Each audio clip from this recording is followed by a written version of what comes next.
та өөрийгөө тооч танилцуулахгүй.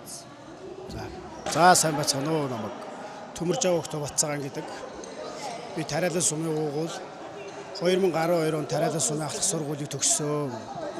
Одоо ингээд Тариалан сумын төгс 100 жилийн босгон дээр зохион байгуулагдж байгаа тэмцээнд 42 дахь төслөөс оролцсон тамирчин байна. За танд тэмцээний зохион байгуулалтын санагдав. За энэ төгс сумын 100 жилийн ой зориулсан тэмцээний үйл ажиллагаа 5 төрөл тэмцээний үйл ажиллагаа маш сайхан өргөн дэлгэр боллоо. 3 өдөр үргэлжилсэн тэмцээнд маш олон хүн хамрагдлаа. Тэмцээний зохион байгуулсан тэмцээний үйл ажиллагаа маш сайхан гоё болсон байна. За таны одоо бусад баг өрсөлдөгчид ер нь хэр бэлтгэлтэй байв та юу гэж бодож? За энэ тэмцээнд оролцсон 120 гаруй баг бүгд маш сайн өрсөлдөж байна. Залуу үе, дунд үе, ахмад үе. За тэгээд энэ тэмцээнд оролцсон нийт тамирчдын ур чадвар маш их нэмэгдсэн байна. Жилээс жил залуу үе маань дэвчин улам бүр тэмцээндээ идэвх чармаалттай оролцож байна. За та одоо сүүлд ингээд сэтгэл хэлээж Тариалангийн 100 жил болж байгаа болохоор.